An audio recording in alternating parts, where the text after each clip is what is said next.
Ever wonder what separates the companies that really win from the ones that just fizzle out? It's one of the biggest questions in business, right?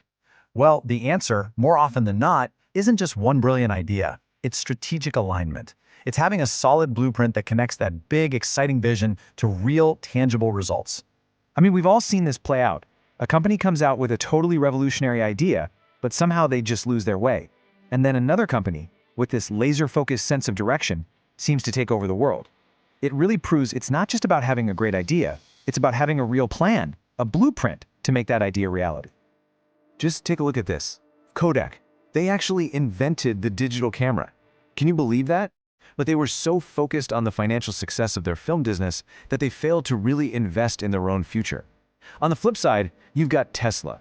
They had this massive, world-changing vision, and they aligned every single financial goal, from raising money to building factories, to serve that one single purpose. The difference is just staggering.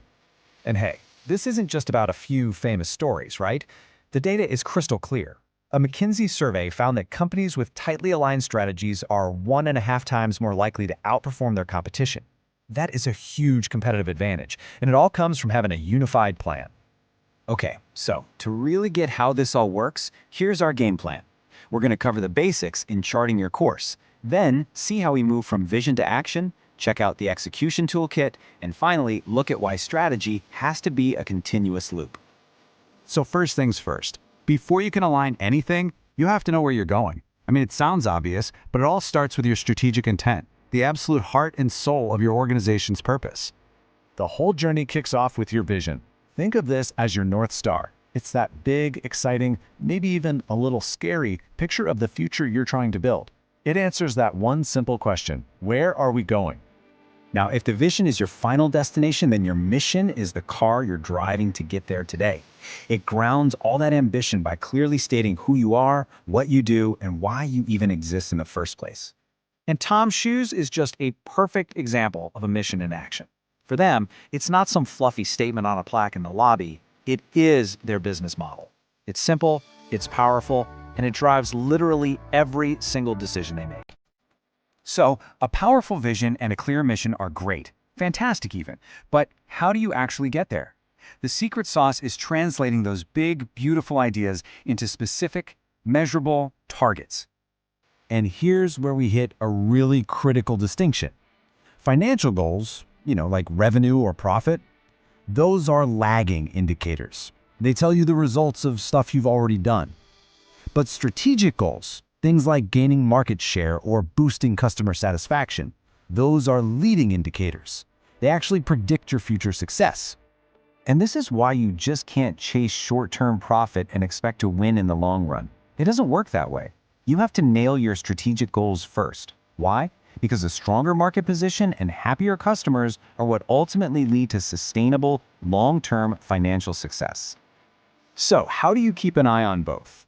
Well, there's a really popular framework for this called the Balanced Scorecard.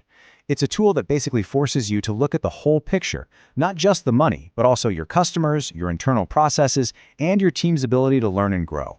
It helps make sure that long-term strategy doesn't get sacrificed for a quick buck. All right, so we've got the what and the why. Now it's time for the how. What are the actual practical tools you can use to connect that big, grand strategy to the day-to-day work your teams are doing? One of the most powerful tools out there is the strategy map. Seriously, think of it like a simple one-page blueprint that shows exactly how all your different goals connect to each other in a cause and effect chain. It literally maps out your path from A to Z. The way a strategy map works is actually pretty brilliant. You build it from the bottom up. See, it all starts with your people and culture. That's learning and growth. When your team is strong, you can improve your internal processes. When your processes are better, you can deliver a killer value proposition to your customers. And when your customers are happy, that's what ultimately drives your financial results.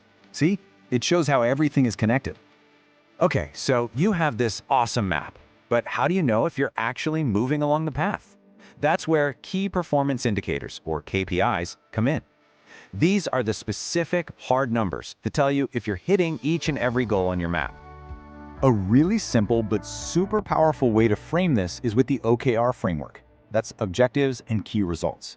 The formula is just this: I will achieve this objective as measured by these specific key results. It forces you to connect your big ambition directly to a number you can actually track. All right, finally, and this is so important to get, a strategic plan is not some document you create once, put in a fancy binder, and then let it collect dust on a shelf. Strategy is a living, breathing process that needs constant attention.